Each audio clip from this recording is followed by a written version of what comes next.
Howdy, howdy, howdy. What's going on, everybody? What's good, boys? Good guys. Hey, The boys. boys are here. We are back. Lunch Table Sports here to continue to report and react on the absurd. It seems like it just gets more absurd every day offseason that's going on right now. Starting with the MLB, kind of the expedited offseason going on right now because of the lockout. So. Moves are happening left and right. I mean, Dilly, we got Matt Chapman in Toronto. We got Freddie Freeman on the Dodgers. What the, you know what I'm saying? Right. I mean, what's going on? Yeah. So we mentioned it in episode 5 about Freddie Freeman going to the Dodgers. It's official. It officially happened since we last spoke. Heading to LA on a 6-year deal for $162 million total. Obviously great for the Dodgers. I think they did a fantastic job, as much as I hate saying it, in implementing the universal DH rule. Say, oh shit, we're gonna go get the best first baseman in baseball to play first, and we're gonna bump our top 5 first basemen in baseball to DH, so he doesn't have to do anything but hit. These Dodgers look scary. Yeah, when you look at their lineup right now, let me pull it up. So their opening day lineup: Mookie Betts, Trey Turner, Freddie Freeman, Will Smith, Max Muncy, Justin Turner, Belly, Chris Taylor, AJ Pollock. No one wants to go against that. Now, the only positive to the whole Dodgers offseason is they didn't re-sign Trey Turner. I say good news because he was obviously my favorite player on the Nats, and I hate to see him. It took me a long time to get over Bryce Harper in a Phillies uniform, and it's taken me just as long to get over Trey Turner in the Dodgers uniform. Oh yeah. But actually, my favorite MLB offseason move is actually the Braves trading for Matt Olson. They realized, they're not going to be able to keep Freddie. He's too expensive, and he's getting up there in age. Matt Olson is going to have just as good as a career, and he's young, and he's already an all-star, already a top first baseman in the league. So that was my favorite move in the offseason. Other than that, nothing really much. Trevor Story going to the Red Sox was actually very surprising to me. That one blew my mind. Yeah, I did not expect that one, considering they already have decent infield with Xander Bogaerts. Do you think the Rockies kind of got rid of him just to be able to cough up some more bread for Chris Bryant, or? They might have. Chris Bryant. I don't think Chris Bryant's deal was too big. 7 years, 182. Yeah. They might have. I know Trevor Story wanted out as well last season, but I think they tagged him. So good for Trevor Story though. Carlos Correa, another one, going to the Twins, which was weird. Yeah, going to the Twins. Another weird one was the Yankees trading away Gary Sanchez. Yeah. Granted, he strikes out a lot. You could have someone better at catcher. I just don't understand the move of trading a power hitter, 20-something-year-old catcher for a 30-something-year-old third baseman, who's the Yankees are fucked. Right. On top of that, we got Aaron Judge dropping the bomb that he's not vaccinated. It's just the Yankees are going through it right now. Yep. And they had to re-sign Anthony Rizzo, which is that was a good move. But other than that, yeah. Well, just like the trading for the third baseman,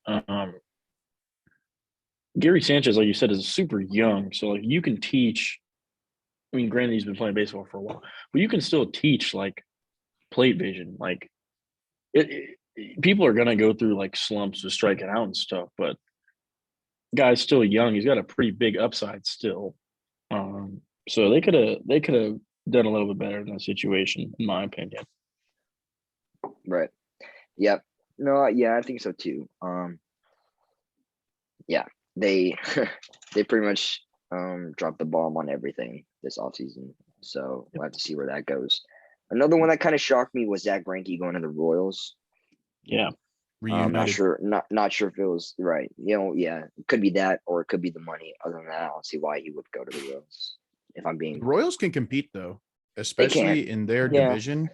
They have Right. a real shot. I mean, their biggest threat in that Is division the- is what? The White Sox, White Sox, Twins, the Guardians. the Guardian.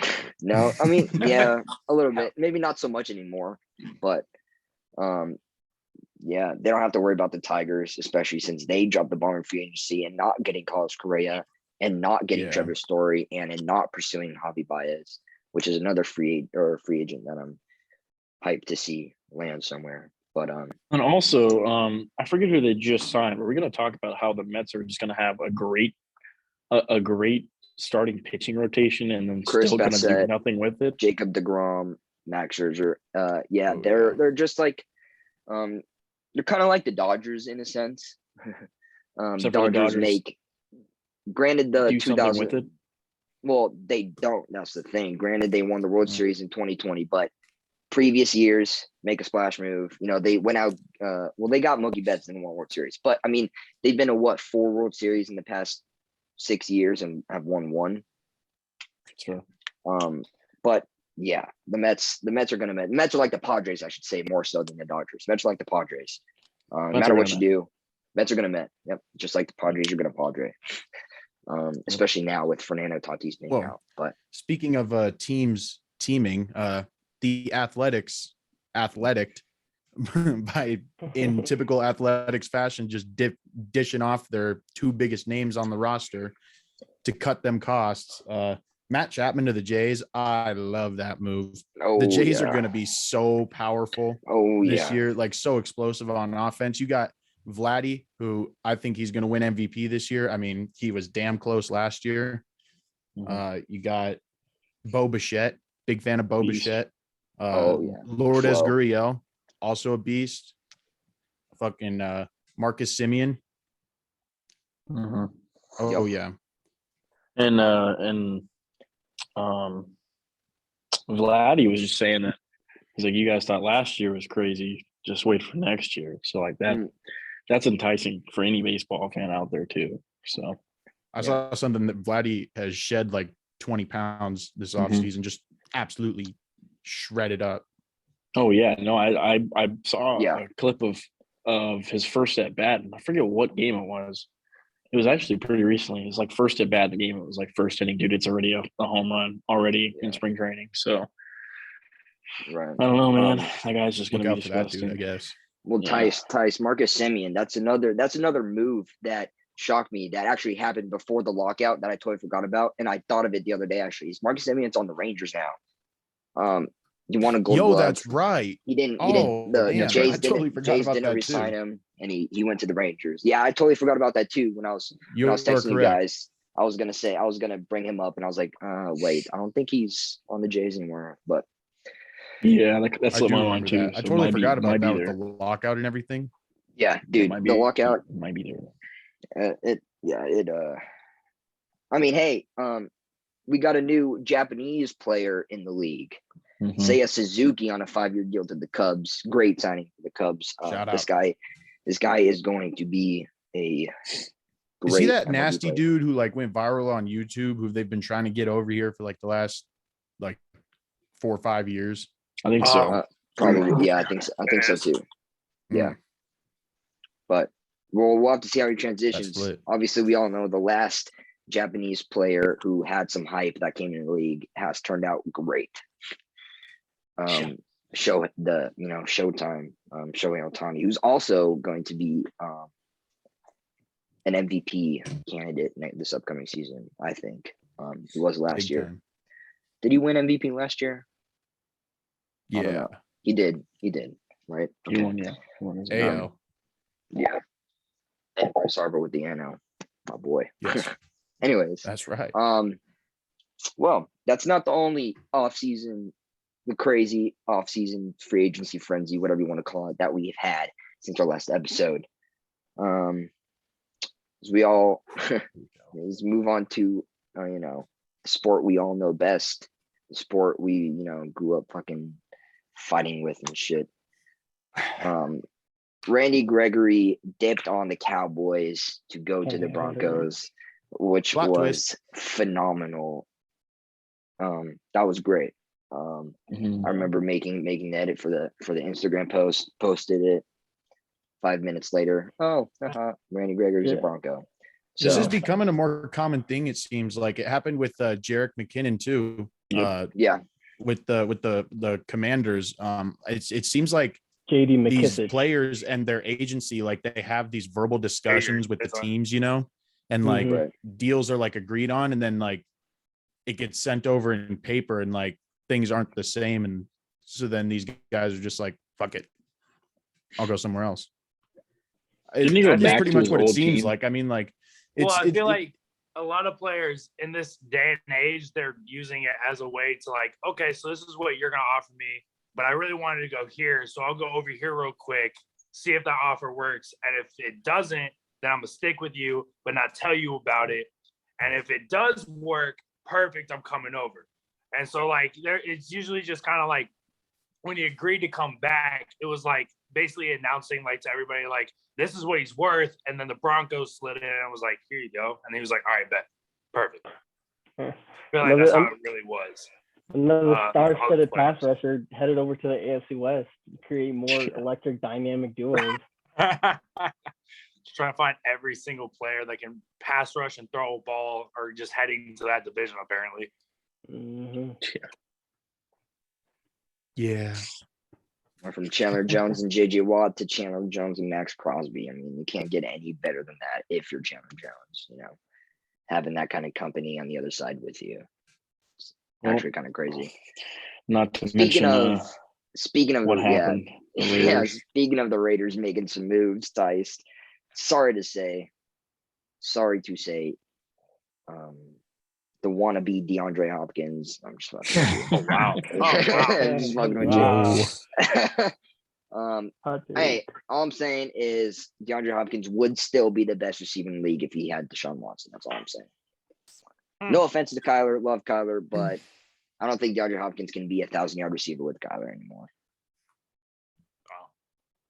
I don't think DeAndre Hopkins is going to be a 1,000-yard receiver really in Kingsbury's offense. I'm not sold on Kingsbury being an offensive mastermind as he's proclaimed in the NFL.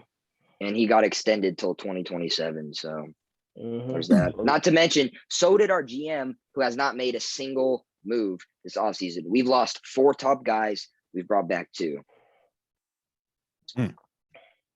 And talks with Kyler Murray are going way downhill. So we are a Kyler trade demand away from becoming the Giants. Really? What happened with Kyler? I don't know. I guess from what I saw, all the trades were perfectly fine. Cliff came out saying that they're all on the same page, and heard on the Cardinals talk show that the talks aren't going so good. Which I can understand where Kyler's frustration is. Seeing the Cardinals bring back all these guys and seeing all these quarterbacks and shit get paid like that. He wants his fair share. And as I don't know if you guys saw, but his agents called out the Cardinals publicly again the other day, saying there's some lack of commitment for the Cardinals, which I can understand. I understand both ways. I understand that we're bringing back all these guys and haven't said a word about Kyler, but I also understand that Kyler needs another year to prove himself that he's worth an extension. Because he has a year, he has another year, and he has an option as well, a 5th-year option. So, yeah, I don't know what's going on completely, but I hope I'll find out soon. Not to sound like a broken record, but where does this sense of entitlement come from?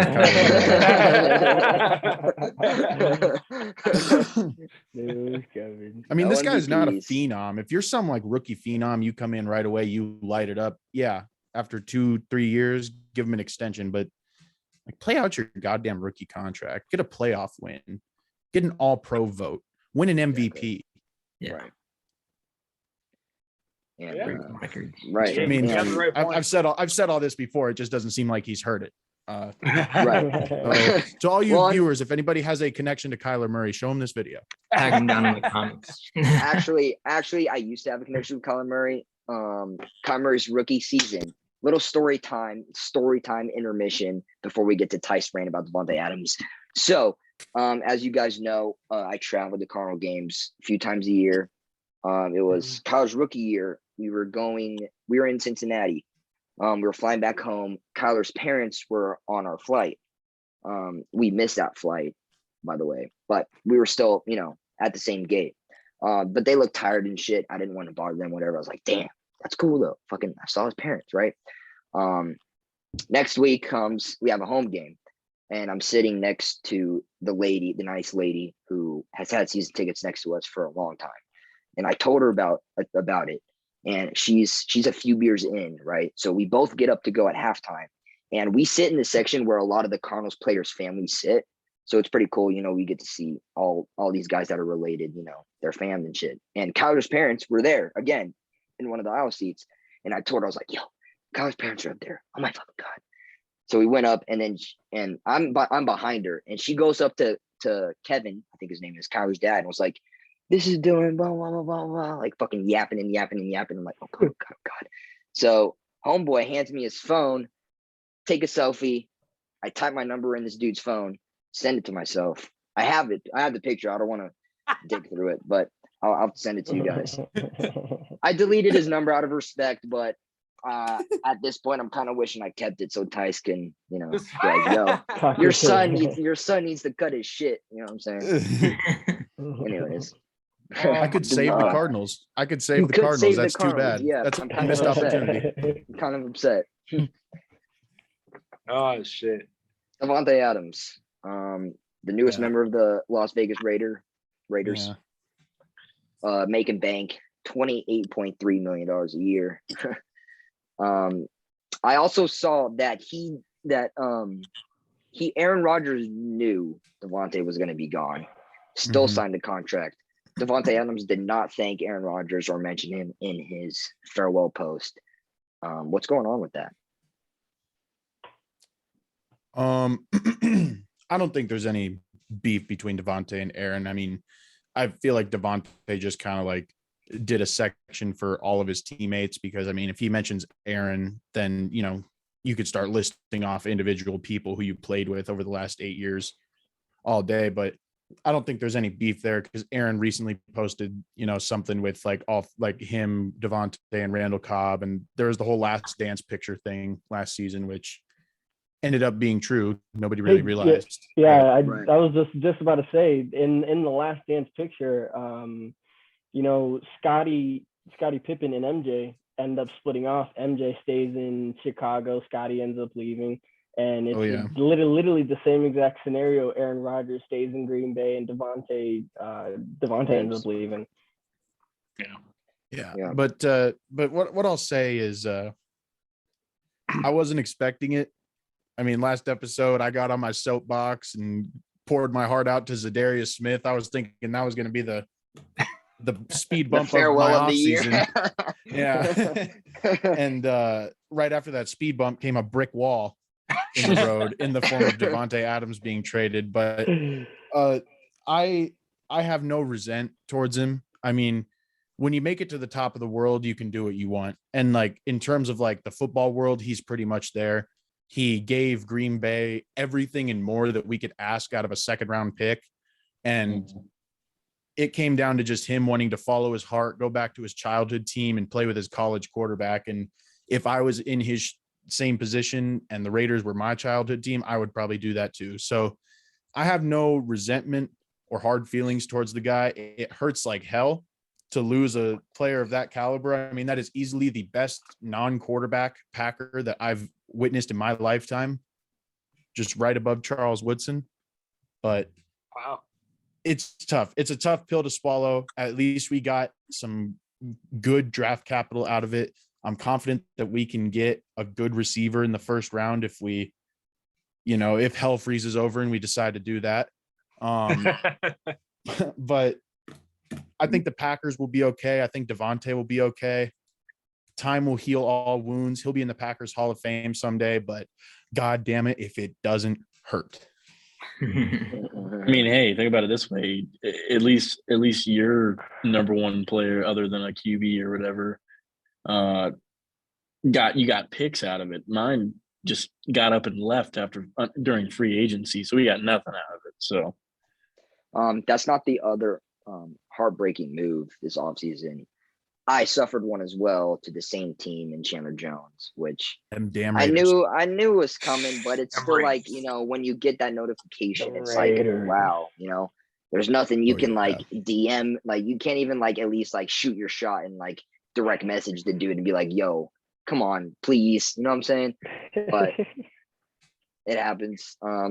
Demaj, I know you knew it was coming. I'm kind of fucking pissed that it was the Rams. How'd you take the, oh shit, it happened to A-Rob? I mean, I figured he was going to go to a contender. It was obvious. I mean, he's been looking for good quarterback play basically his whole career, and he thought he may have found that in Chicago.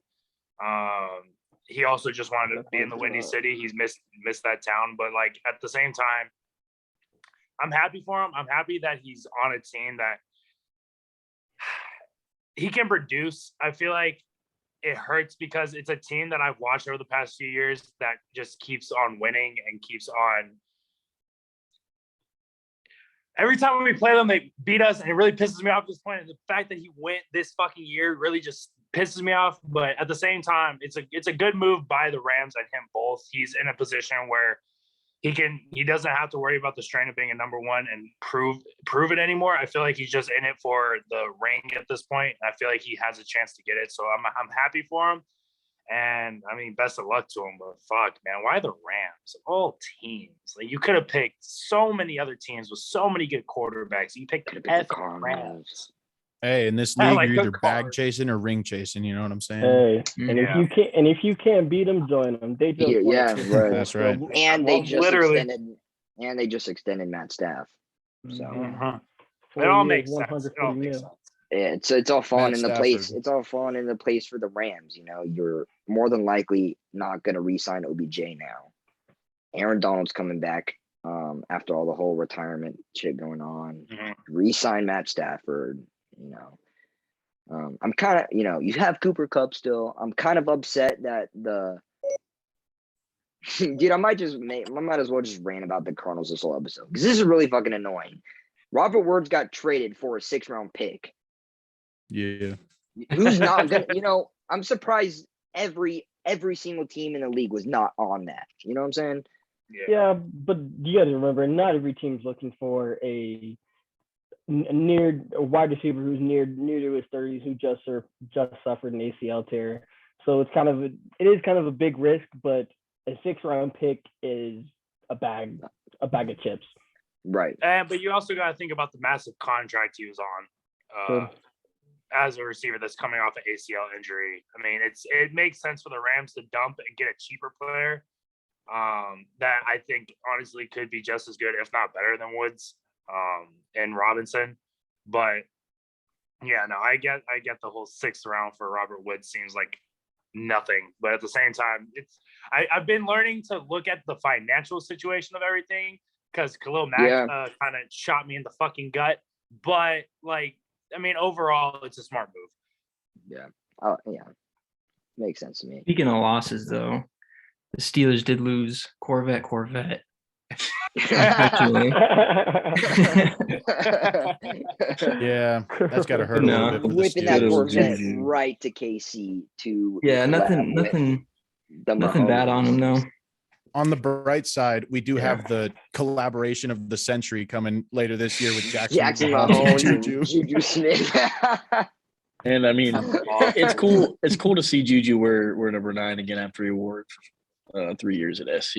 So he gets to go back to that, which is pretty cool. Yeah, no, it's not.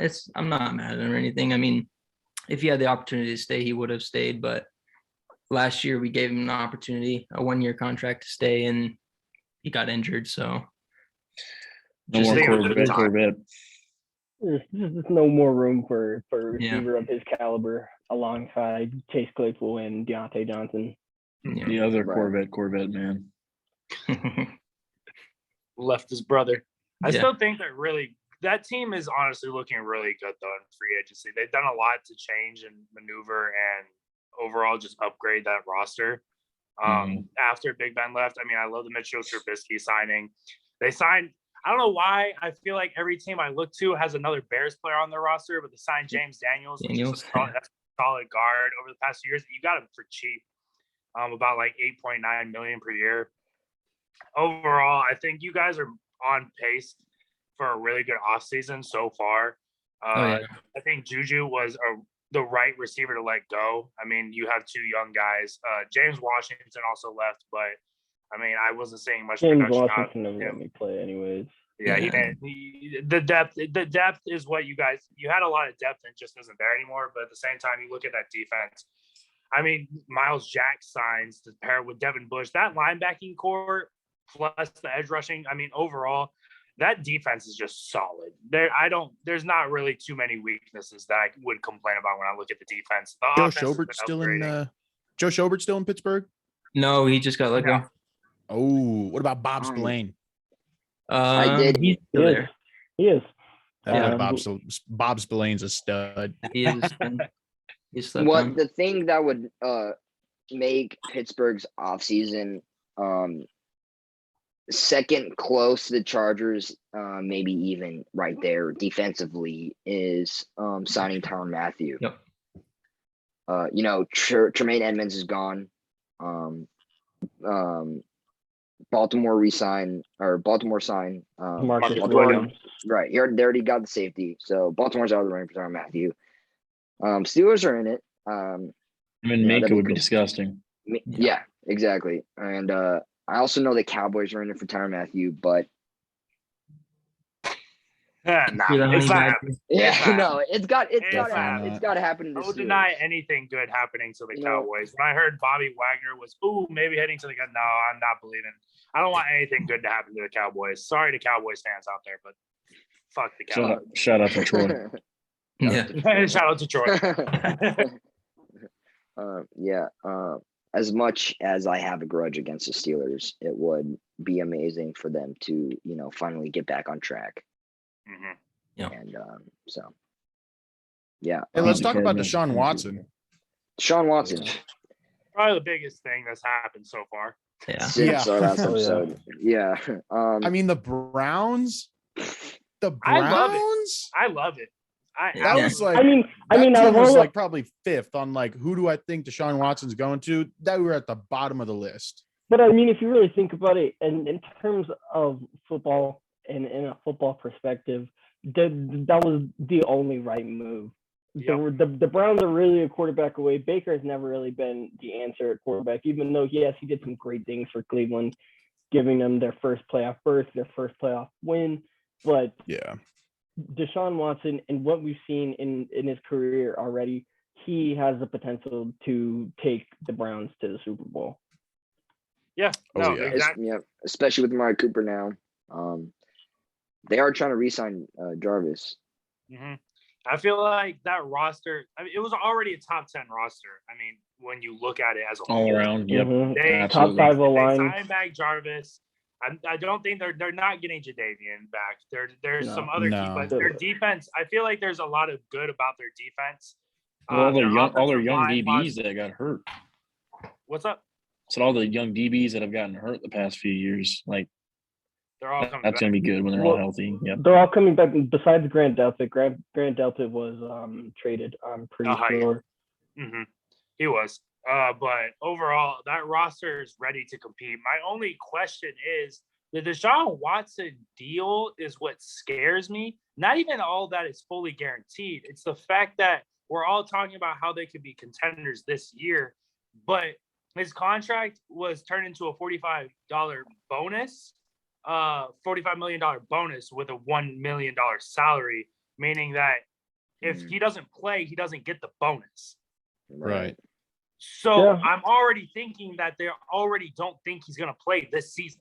Well, I mean, he still has to get his punishment. There's already speculations that he is gonna be given a amount of suspension for games due to all of his legal issues off the field. So and that's probably where that comes from. Yeah, that's a huge detriment, especially being in the AFC, because every game matters in the AFC this year. If you want to even a shot. Every game. especially with that division too. Exactly. It's always a toss-up. The AFC North and the AFC West now, especially. But the AFC West, the AFC North, it's Joe Burrow, Lamar Jackson, Deshaun Watson, Mitch, but the Steelers can hang. Mitch with a defense. Steelers will always hang Mitch when with- they have exactly Bryce right. Thomas. I mean, Right. it's simple as Yeah. that. And It Mitch doesn't really matter isn't who even they that have bad, at quarterback, for being what the honest. team's looking like. Right. They will always be No, a he's good not. Yeah. Here's something that is really interesting to me, though, is this Watson trade.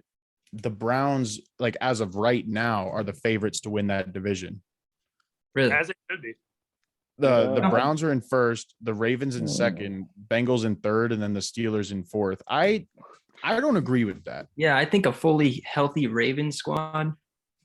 Yeah, fully healthy Ravens got to sound scary. Because Yeah. I do not see a possibility where Deshaun Watson is not suspended for at least half the season. And Mhm. do you really think that Jacoby Brissett can lead the Browns to best in the division through half a season? Because I don't.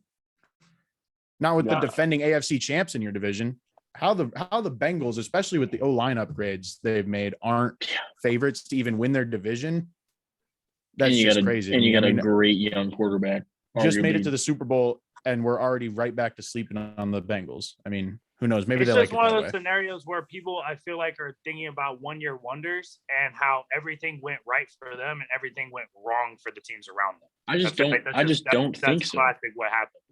I mean, I just genuinely don't Yeah. think so. I think that Bengals team is going to be good for a long time. Well, but I genuinely think they're going to be good. you can't say that the entire division didn't fall apart around. Oh no, I can't say year. that at all. because that's but what completely happened. I just genuinely think that that Bengals team was going to be good for quite some time. I mean, it will. It definitely will be. Right. But I understand the slotting. Do I think the Browns are going to win the division, especially with all everything that's happening with Deshaun Watson? No. I think they're going to finish honestly third or fourth. They're not going to be as competitive as people think, just because that situation is going to go downhill. But I also don't think the Bengals are going to win that division. Truly, it's going to be the Ravens. The Bengals, literally, I feel like they had everything go right. If they were going to win a Super Bowl, It would it have was been last last year. Mhm. it was last year.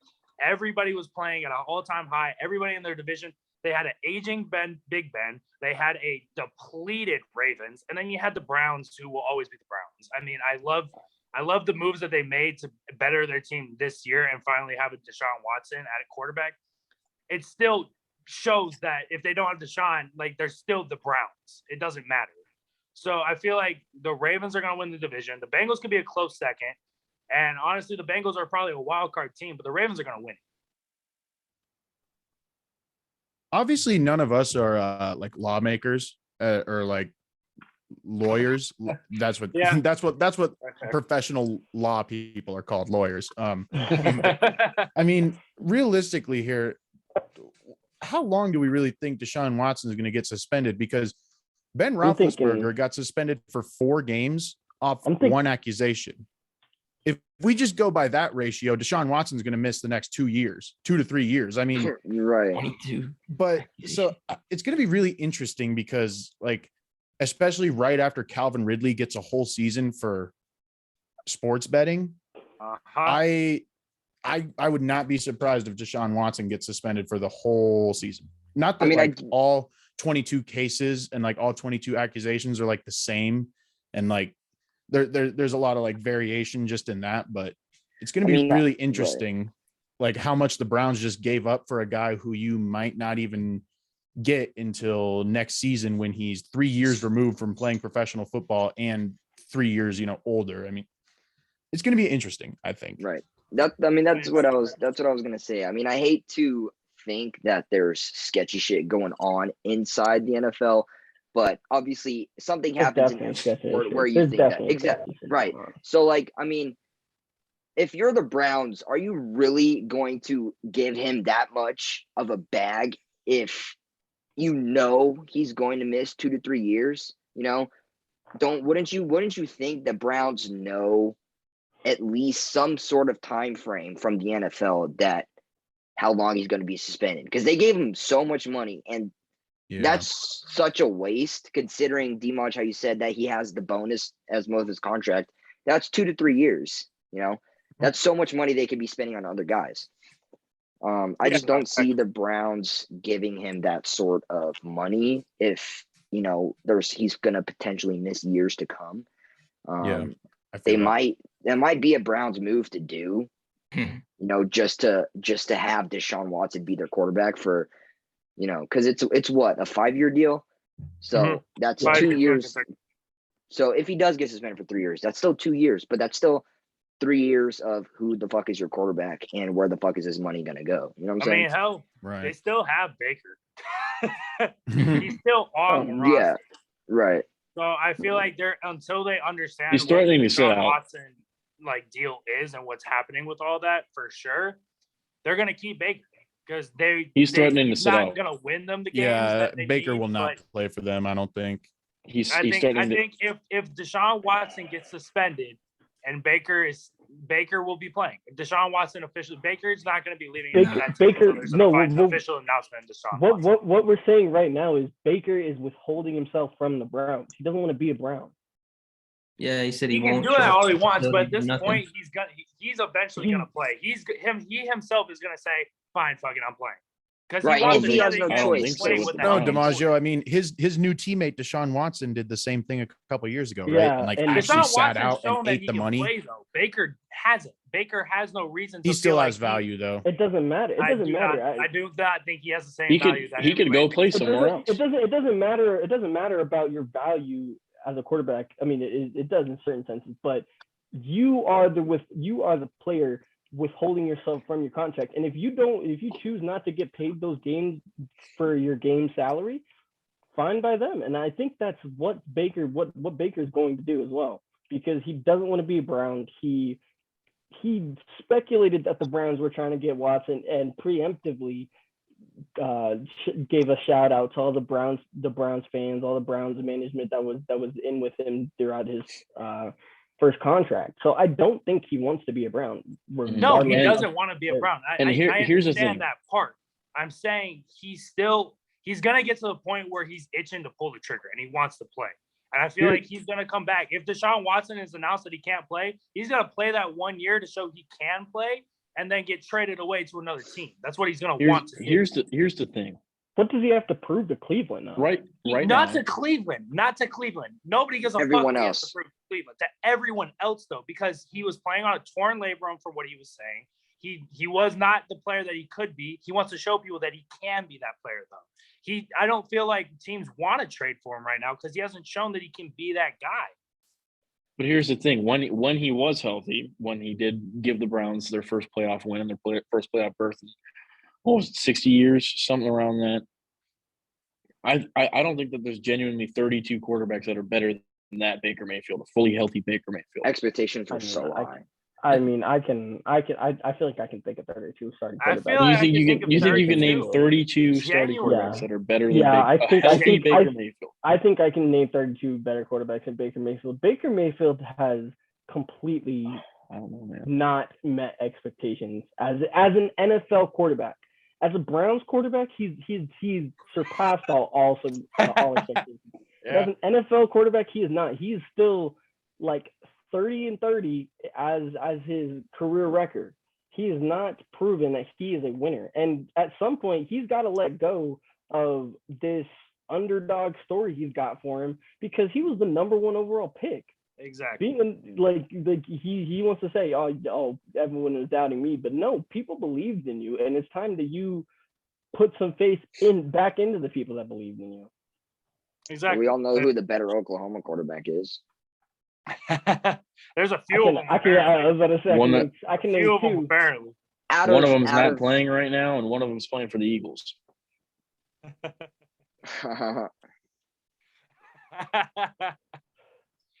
I feel like it's just one of those scenarios, though, that I want to see him succeed, but he's just stuck in his own head right now. I mean, maybe it's an Oklahoma thing. I mean, hell, who knows? I mean, Hurts came from Bama. He had a whole different principle.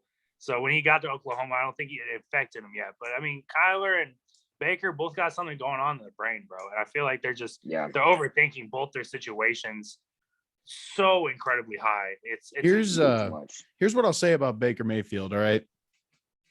He's great in commercials. Yeah. You're right about that. No shame in that. He's Still making bank from those commercials. You know, he's probably making the same money for one commercial than he does in his whole NFL Them commercials where like him salary. and his wife live in the Brown Stadium. Those are Oh fire. yeah. You know, They're gonna day. progressives better make the meanest like moving out of state commercial the world's ever seen if he gets traded to another team. That'd be crazy. No, the one Baker commercial where he's like showing someone around. He's like, here's the keys, make sure you lock the gate. And then somebody like photoshopped a picture of Deshaun Watson. And he's like, here's the keys. And then he's like, make sure you turn off the heaters. That's awful. That's not. Man. I mean, Deshaun. Yeah. So Deshaun Watson, obviously, a great move for the Browns. I mean, it's also kind of weird to me considering that Baker wanted a trade and they didn't include Baker in the trade for Deshaun. You would have thought, but you know what I'm saying? I don't think the Texans are looking to get a quarterback back. No, right. That's what I was thinking. That's what I was thinking. And then they came out saying that they're rocking with Davis Mills. Yeah, Dougie Mills. Davis Mills proved he can compete. You know, they gotta surround him with some weapons, right, and some supporting pieces. Yeah, but he's proved that he's got what it takes to play at the NFL level. So I've said it before. I'll say it again. If Davis Mills was coming out this year, he would be quarterback one. Yeah, I mean, And without a also, doubt. It's always because of what DiMaggio said, I don't think they would want to send Baker over there just because you don't know about Deshaun Watson. You don't know what you're getting with Deshaun. I mean, at this point, and I feel like it's definitely a mix of both. I mean, they want to rock with Davis Mills. They didn't need Baker, and the Browns were like, well, you don't need Baker, so we're gonna keep Baker just in case Deshaun fucking flunks. So right. I feel like a better bet for the Browns, though, if they're not sure about when Watson's going to play, is to go trade for like a solid veteran backup who would actually like the opportunity and not feel like backstabbed like Baker and not be threatening to sit out. Like Tyrod Taylor, a Tyrod Taylor reunion could be good for the Browns. It's magic, baby. RG3. that man's retired. Pull RG3 back out of the booth. Yeah, that dude is probably Start finding people off the freaking streets at this point. I feel like that's just Mason Rudolph. Give good old Taylor Heineke a job in Cleveland. He'll go play. We were talking about last episode how Marcus Mariota was one of the quarterbacks that needs a starting job, and he got one today. Or dude, Saya, your turn for a bittersweet goodbye here. Oh man, there's not a whole lot. Well, I mean, there's a whole lot I could say. First off, I'm gonna start with talking about our GM, head coach, owner, and completely failing to pull in Deshaun Watson. Like he had it in the bag. First off, Arthur Blank has known Deshaun Watson since he was back to being a ball boy for us in the early 2000s. So there's already established connection. Deshaun Watson hometown or home state is Georgia.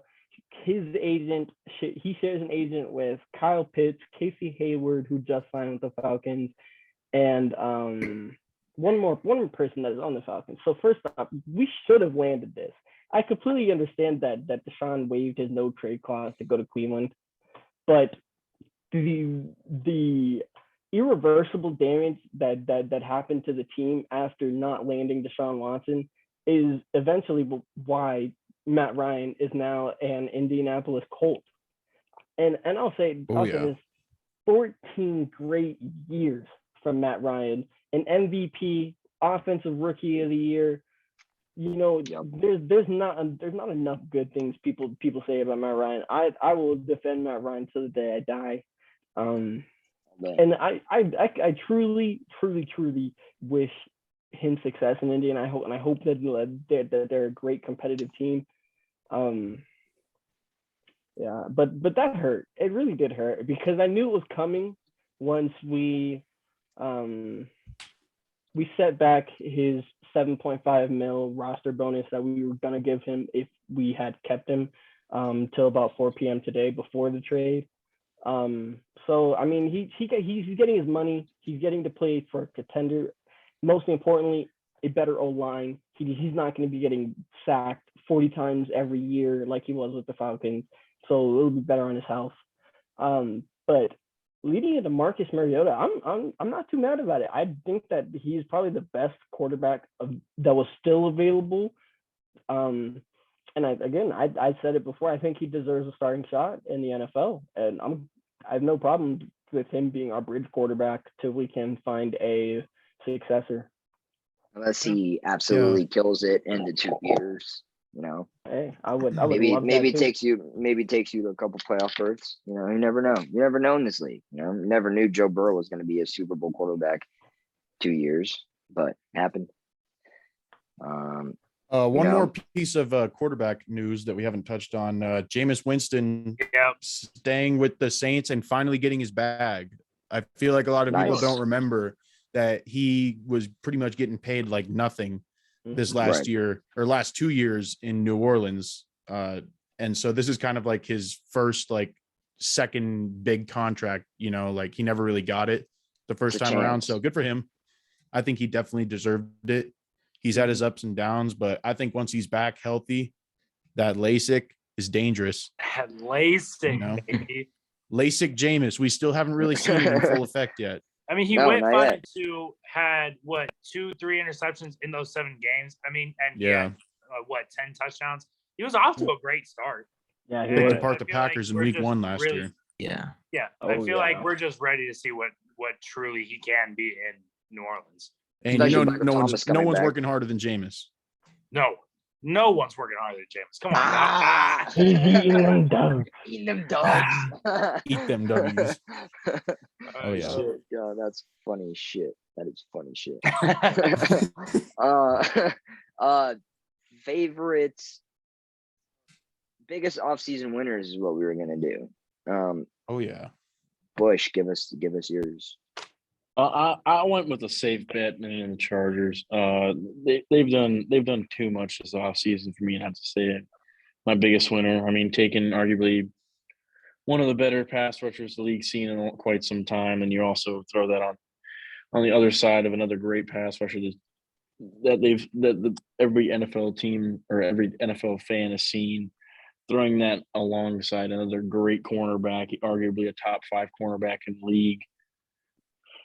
Also with a great offense, a great offensive signing again in Mike Williams, giving him the money that he deserves after showing out for the past few seasons with Justin Herbert.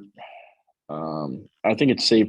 They're my favorite to win that division this year. I don't know if everybody agrees with me there on that one, but just with everything they've done so far, it's just clear to me that they're really trying to make a push, and I think that this is the team that can arguably do it, and I think that they can finally take that throne away from the Chiefs this year in that division and sit pretty comfortably on top of that division.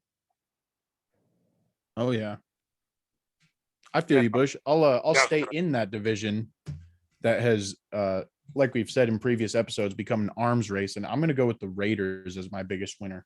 They probably had their fans sweating a little bit early last week, you know, all the Chargers making moves, the Broncos making moves, and they were kind of quiet early on. And it was kind of looking like, okay, they're going to be the team to, like, you know, fall behind, and it's going to be a 3-man race. And then they hit a freaking grand slam by signing Chandler Jones to just reassure their defense. They make a trade for Rock Ya-Sin, a solid corner to help up their defense. And then the biggest move could be the biggest move of the offseason. It'll definitely go down as one of like the biggest trades, I think, in NFL history. And that is the Devontae Adams deal. As much as it hurts me, I will admit that is probably my like favorite move that a team has made this offseason in terms of like how it really helps them and changes them. And I mean, you're looking at a receiver who is coming off like one of the greatest 3-year stretches in NFL history from that position. Granted, it was with Aaron Rodgers, who is one of the best quarterbacks in NFL history, but going somewhere where he already has a like deeply rooted connection and relationship with the quarterback, I definitely think that the Raiders are equipped now to compete right up there with the Chargers and the Chiefs and the Broncos in that division. And I think they could even just win it. And a new head coach, Josh McDaniels, too. Can't forget about that. Great signing of a coach. Sad for me to see. That's one that hurts me big dice. But them damn Raiders, man. The Raiders. Al Davis would be proud. Raiders. The Raiders I'll look go- great, honestly. The Raiders look I'll great. I'll go ahead and jump back to Deshaun Watson, and the Browns are my offseason winners. Same thing with the fan base. Kind of had, I bet, Browns fans were kind of sweating after, Jarvis was released and all this, Deshaun, dipping on the Browns saying, no, I'm good. A few days later, oh, wow, Deshaun Watson's the new quarterback of the Browns. They trade for Amari Cooper. Still can't believe that shit. Trade for Amari Cooper, which is, before the Devontae Adams trade was, in my opinion, the biggest non-quarterback trade of the maybe besides Khalil Mack. I don't know. Fuck it, whatever you want to say. Amari Cooper, the Browns, was a great trade for the Browns. I'd be happy as fuck if I was a Browns They got fan. him for nothing. Got him for nothing, right? And now you have Deshaun Watson, and now you're in talks with bringing Jarvis back. You have one of the best, if not the best, running back duo in the league in Kareem Hunt and Nick Chubb. Like you guys said, a top offensive line. You got a solid defense. They franchise tag David Njoku. So, Beast. I think once Deshaun is able to play, the Browns are going to be a solid team for years to come. David Njoku, even though he doesn't really produce a whole lot of numbers, he's one of my favorite tight ends in the league. I don't know. Me too. I've always been a big believer in that guy, and I think that this is basically the Browns' year, telling them like, this is your year. You got to shine, and I'm pretty sure they let Austin Hooper walk. They did. That's why I feel like it's gonna be his year. So this is really the make or break year for David Njoku, and I think he's really got the talent to do so. I think that guy's a beast. I think he's been a beast since the day he came into the league. Hopefully, they just use him well with Deshaun Watson. Yeah, he's been one of the more athletically gifted tight ends since coming out of college. Never really got to use that athleticism, but we're about to see what this 2022 Browns team can show up. Could be like a Kyle Pitts out there. You never know. And he's still young too, so he could start his prime here. He could start his prime, earn himself a big deal. I feel like that's the reason why he hasn't shined yet. I mean, they use him more on as an inline tight end when he needs to be put out more. I mean, they want him hand in the dirt blocking, and that's never been what he's good at. So I feel like if they use him correctly, more like in a Travis Kelce type role, I don't know. I think he could be really good. It's just he's not that guy that you put on the line and just have him block 25, 30 times during a game.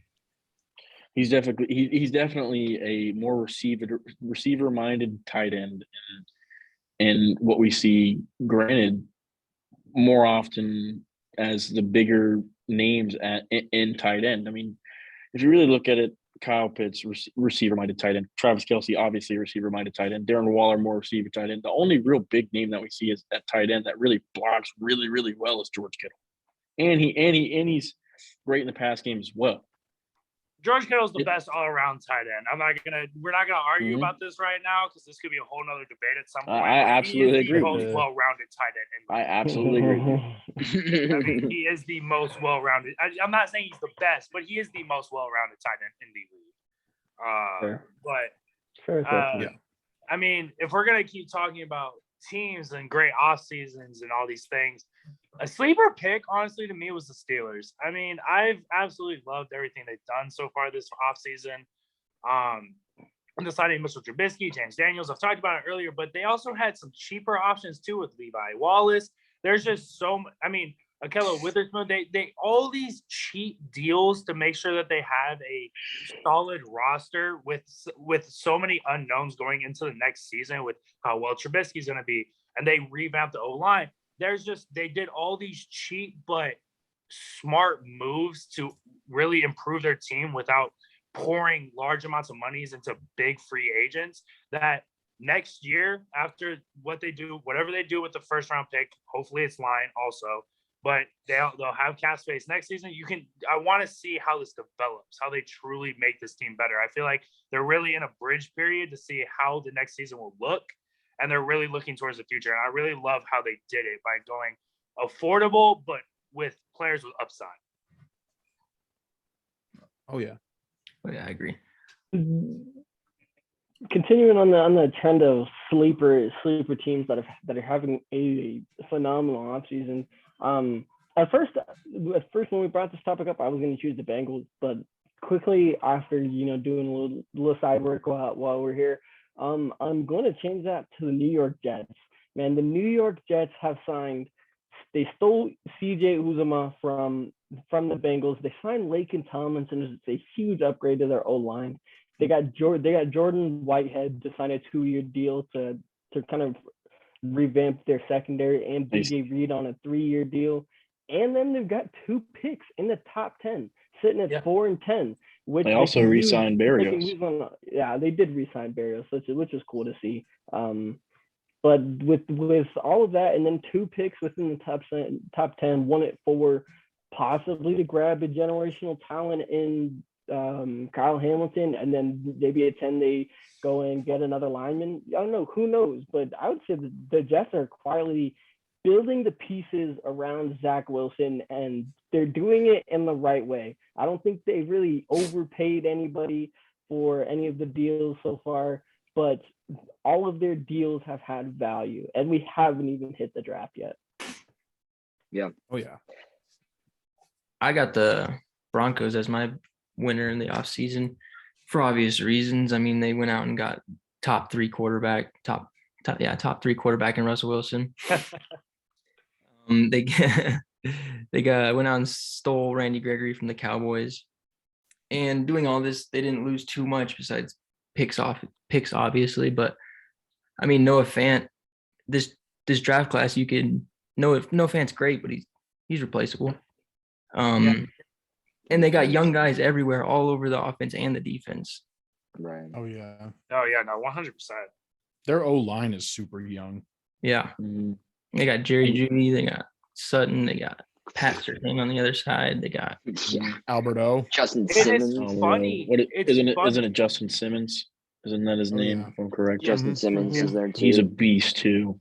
So good, it's dude, funny yeah. with how everybody's talking about the Russell Wilson, all that's like the scenario with like how similar it is to Seattle, but a lot of people have been dogging it because of how similar it is to Seattle with that offense, and people have been talking about how poor their offensive line is. When you actually look at the data, it's still a significant upgrade to what he had in Seattle. Yeah, I feel like people need to look at that. Like, it's young and it plays a lot better than Seattle's. I mean, with the weapons are debatable still. I feel like they're similar.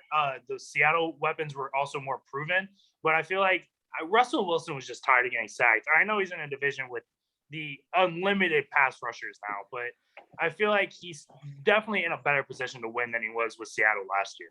Yeah, look, and if you really take a look at Seattle's roster, Seattle's roster outside of quarterback, linebacker, and wide receiver was a dumpster fire. Yeah. Nothing really panned out well for them in the deals that they made in the offseason. So it was kind of time to blow up the whole roster and trade the quarterback. Yeah, exactly. I'm gonna make an honorable mention here. Granted, there hasn't been a whole lot of things done, but the Patriots have had a pretty decent offseason. Oh my goodness. We just Trent Brown. We talk about the Bears right now. They've done a lot. We re-signed Trent Brown. If you're gonna give an honorable mention to the Bears, why not give one to the Cardinals, dude? I mean, come on. Granted, they let go Chase Edmonds. Listen. They bring back James Conner, who had an 18 touchdown year. Okay. He led the league in one-handed catches as a running back. I mean, come the fuck on, dude. I mean, listen, they got what is his name? They just signed a cornerback from the Vikings who was their first round draft pick in 2020. Mike Hughes, Dantzler. Dantzler? Oh, yeah. Neither. Let me look this up. Yeah, but if we're being real, let me throw out another honorable mention. These Atlanta Falcons. No, But like, Jeff Gladney. No. Jeff Gladney. That's what I'm talking about. Okay. Jeff Gladney. Okay, yeah. In all seriousness, though, like, what did the Patriots do that made you feel like they're having a good offseason? I think we're having I've hated their offseason.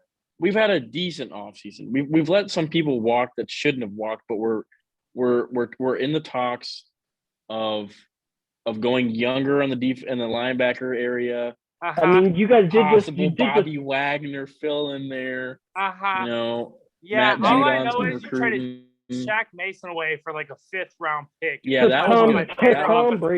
That one wasn't good. That one wasn't good. I would try to roast the Patriots right now for like letting guys go, but you already know that Bill Belichick has some freaking absolutely unheard of absolute phenom from like the Naval Academy or IUPUI who he's going to take in the 7th round and is going to be an immediate impact player. So like I can't even roast the Patriots because I just know that's about to happen. That's what's going to happen. Like we all know it, but like I just don't think like as of right now, I'm not impressed with their offseason at all. I mean, there's definitely obviously worse off seasons so far. I feel like the Colts. I guess here, let me rephrase that. I think the speculation of what could be to come with what I've heard of so far is exciting. I'll say that. I would say the same thing about Bears though. I'm excited. There's been a lot of talks and things that are happening that I'm excited to see. But I don't think we're having a great offseason or even a decent offseason so far. I think we're having an offseason. And similar to the Patriots, we've let a lot of people walk, sign some players. And like at this point, they're having it all right offseason. I mean, honorable mention if you feel like but I'm not. I feel like there's definitely other teams that I would have brought up. I mean, yeah, the Patriots. A little bias. Maybe just a little bit. Little. I gotta say a lot. That's fine. I mean, back to the Cardinals, okay? Besides those 2 moves, James Conner was the smartest move. Keeping Zach Ertz is a smart fucking move. I don't care what you say, because kind of like David Njoku, granted that he's older than David Njoku. He's been in the league much for a older lot than longer than David David Njoku. Njoku. But listen, as a Cardinals tight end, this is his year as well to show himself what he can do for the Cardinals. Because I mean, he played 10 games with us last year and only 7 with Philly. But I mean, still, 56 catches with the Cardinals to 18 catches with the Eagles in 7 games. He had over 700 yards last season, over 500 coming with the Cardinals. Okay, he had 5 touchdowns last season, 3 of them coming with the Cardinals. I just think the Cardinals has a fit for Zach Ertz. This is his chance to be like, fuck, man, listen, I'm gonna be an 800-yard receiving tight end this year. You know, we re-signed Max Williams as well, which is great. You know, that tight end duo. You guys can give me that look all you want, but if we're gonna be talking about like, I just think Zach Ertz is too far past his prime. No, continue. But go ahead. But he might be, but he also has a chance to not really have another prime, but to keep his name out there as, you know, as what Zach Ertz used to be. You know what I'm saying? For these final years as an NFL player, he has a great chance to make up for his lost, you know, his fallen off years in Philly. I feel like the person who represents Zach Ertz better than Zach Ertz does now is Dawson Knox. No. Dawson Knox is a cool tight end. I love him as a person, and he is now starting to come on as a good tight end. But I'm pretty sure he is now a 4-year now vet. You can consider him a vet, and he still hasn't done a whole lot. He's had a couple 2 touchdown games, which are amazing fantasy, amazing for his contract. He's probably got bonuses in there for TD amounts, but he's still got a lot of work to do.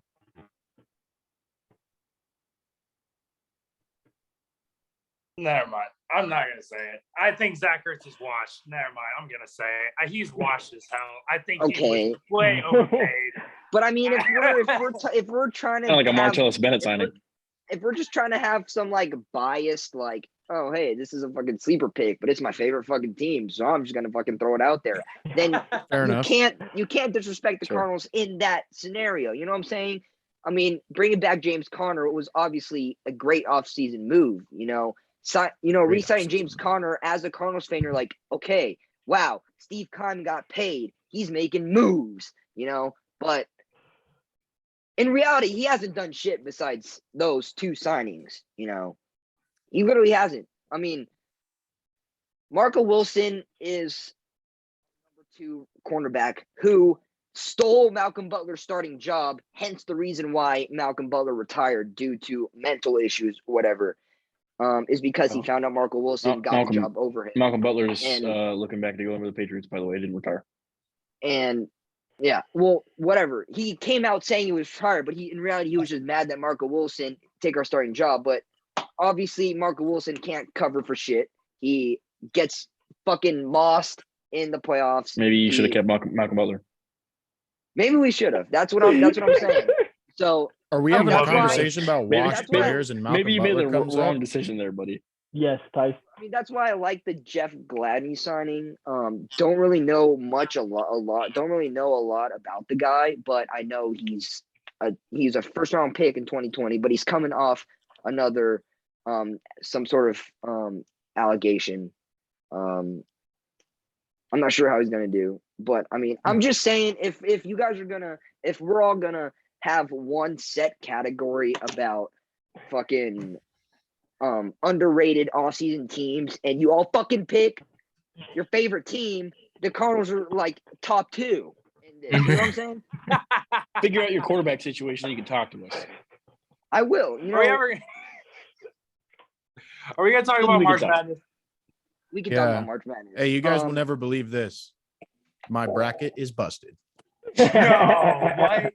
Mine is My blown to bracket, shreds. my bracket got busted when Virginia Tech lost because I had them going to the Final Four. I just have a question. My bracket was busted after the very first game of the whole tournament.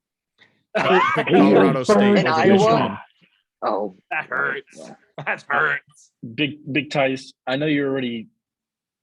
I don't want to bring up any sore thumbs here, any sores left in the heart right now because Go of ahead. what's been going on. But what A happened? to dead that corpse doesn't Wisconsin feel when you basketball kick team?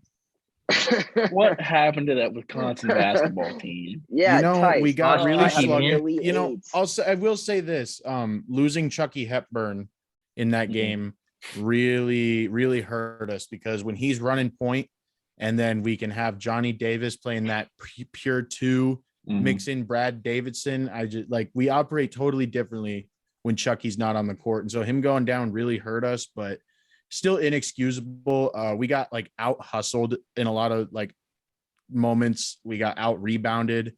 It really looked like Iowa State wanted it more. And shout out to Johnny Davis, though. I mean, he was doing all he could. He finished with 20 something points, but just wasn't enough. It's a damn shame we lost Chucky, though, because we would have won that game with Chucky. Yeah. What you guys know about Because St. Peter's The St. Doug Peter's Eater. Absolutely Peacocks. nothing. with Doug? Dougie with the mean mustache. Dude's an You're welcome. absolute demon. They're just I out will here. say I do like St. Peter's spread. Yeah. They're like 12.5-point dogs. I do not think they're going to go from back-to-back upset wins to a 13-point loss. Yeah, there's no way, especially how Purdue played last week. I mean, Yeah. Purdue was looking scary for a little bit. I mean, Zach Edey, 7'4" center. He's a beast on the rim. If you guys have watched a Purdue game this year, him and Jaden Ivey. I mean, Jaden Ivey is, I think, kind of a He's little a bit top underrated. He's a top 5 lottery No. pick, though. Exactly. That's what I'm saying. I don't really hear his name a lot, like Jabari Smith or Mhm. you know, Chet Holmgren, you know, all these guys. I'm looking at Jaden Ivey. Jaden Ivey is I really like Jaden Ivey. I think he's kind of the equivalent to John Morant. I mean, coming out of college, John Morant wasn't the biggest name on the board, but he is now the biggest name out of his draft class. You know what I'm saying? I mean, John Morant went what, sixth overall? 1 second. What, second? Are you really? Right behind Are you Zion. shitting me? Yeah. I'm tripping then. But I mean, I just think Jaden Ivey has the chance to have the same success as John Morant. I mean, Purdue has a great team. I don't see St. Peter's, you know, continuing their upset run against Purdue. I don't No. know, man. They I'm might. not saying I'm not going to say that St. Peter's is definitely going to be Purdue, but I think if there's anyone that's left in the Sweet 16, I feel like you don't want to play St. Petersburg off of playing St. Peter's. Facts. My bad. Playing them beating Kentucky in the first round of 64, and then them beating Murray State, like beating the 2 seed and the 7 seed as the 15 seed. That's kind of scary. Like, you don't know what that game could entail. Right. I mean, if they do win, they got a pretty easy shot to the Final Four, because if they do win, they'll be playing UCLA or North Carolina. Which Speaking of Don't fuck with speaking of North Carolina right Carolina, now. That's a hot team. if you Yeah. want to get on top of North Carolina real quick, first of all, they beat the team that was supposedly evenly matched with them the first round by 40 something points. Shouldn't happen to an 8 and 9 seed game. One team shouldn't be beat by 40 points. Secondly, they go up by 25 on the 1 seed Baylor Bears. They lose their best player. Their second best player fouls out. They lose that 25-point lead, and they still end up winning the game. I wouldn't want to play them Tar Heels right now. No, There's a UNC lot is of hot definitely winning. teams. Like, Miami right now. Miami is Well, scorching hot Miami's the too. fact that it's Fire. an 11 seed and a 10 Michigan? seed playing, both of them. Yeah. Michigan's on fire as an 11 seed. You know, Houston looks good too. Houston looks Houston good. and Texas Tech both look good. Yeah. And Gonzaga, Michigan also is going to be upsetting Villanova 100%. I'm calling that one. No, Gonzaga- Villanova is smoking Michigan. If They're it's smoking that if Wolverine Villanova pack. wins, Struggling it's a close as a one game. seed. But it's going to be a close game through and through. I'm calling it. No, it's either a close game, Michigan pulls it out, or blowout for Nova. Nova. I think. I also want to point we'll out have that to see, but I mean, it's March Madness. Anything can literally happen. So I also want to Yeah. point out that we did indeed choose correctly about Baylor Bears being the first 1 seed to get eliminated. I just want to point that out. We did. Yeah, I was going to say that. But Gonzaga, being a 1 seed, is struggling to start this tournament.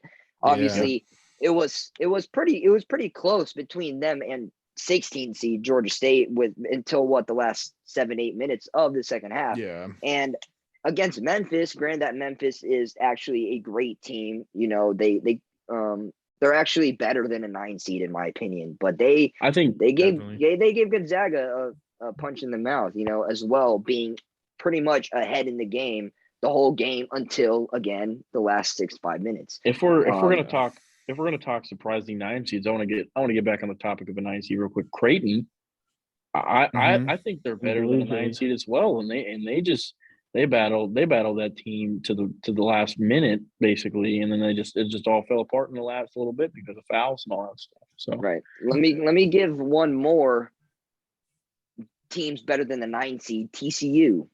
Mm-hmm. Yeah. You know, Yep. they beat Seton Hall. You know, they played Arizona. Eddie Lampkin, that dude is enemy of the state in Tucson as it is right now. No, exactly. If you talk to anyone that is supporting U of A right now, I can tell you that Eddie Lampkin is public enemy number 1. Dude got embarrassed on national television. Still talking his shit. Barry. I mean, the dude will hit a turnaround jumper from the baseline with 15 minutes left to go in the first, and the score's like 8-7. And he'll be pounding on his chest, you know, hyping up the crowd. That's lit. But also, Mike Miles Jr. is I've never heard of the guy until I started watching them this season, but he's a dog. You know, he had 4 fouls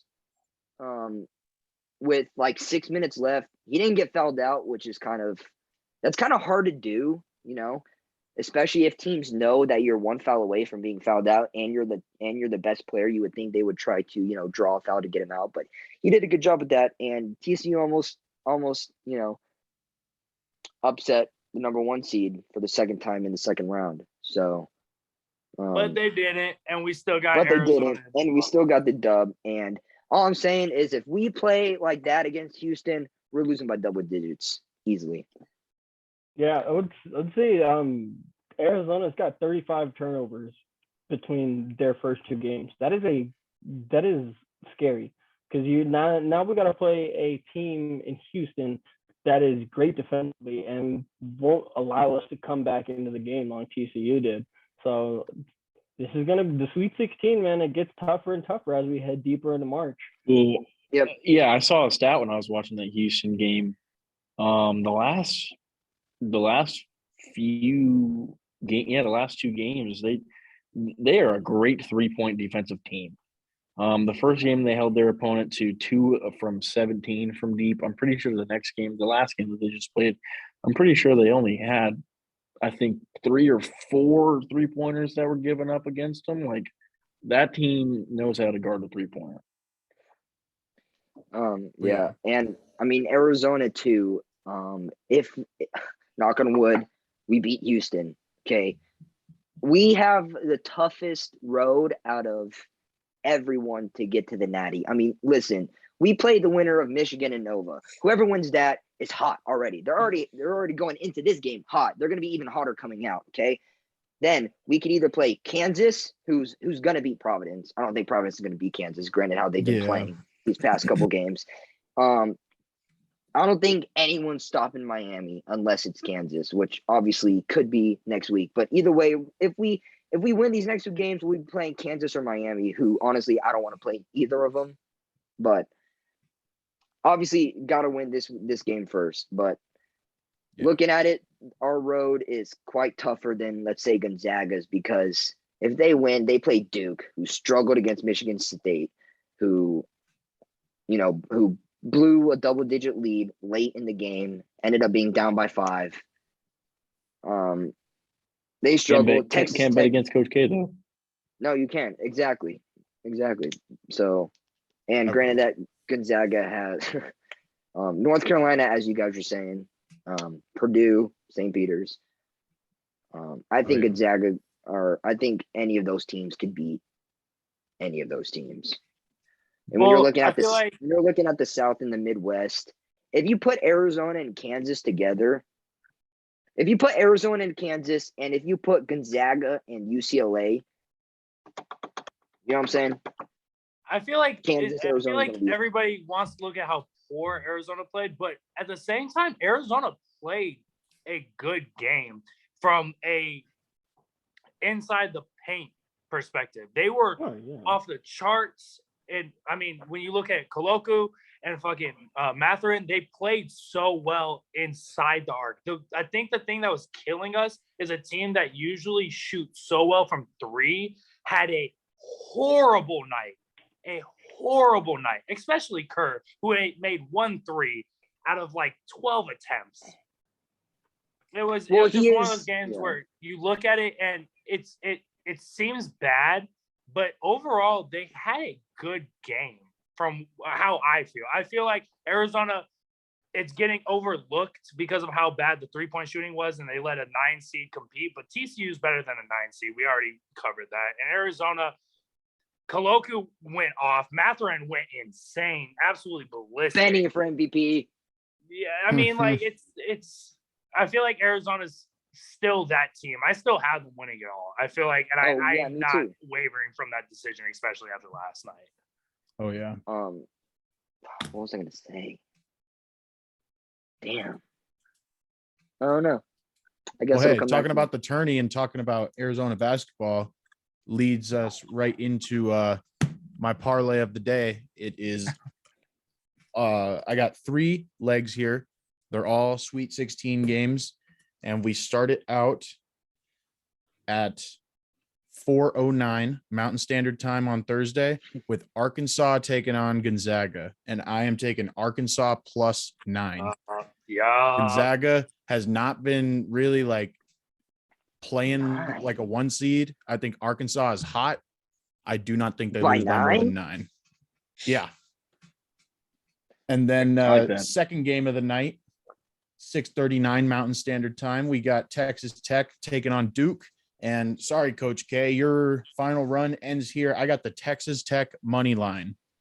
I think the Red like Raiders are that. just too hot of a team to bet like that. against. I know it's Duke's final run, and there's a lot of, Emotions and romance attached to it, but I just Mhm. don't think they have what it takes to get past Texas Tech. And then 7:00 Mountain Standard Time on Thursday, ours truly, U of A taking on Houston. I am taking the U of A money line. Yeah. That let's Yeah. go. 3-leg parlay is plus 536 on the odds. $1 brings back $5.36. That's what I'm hitting.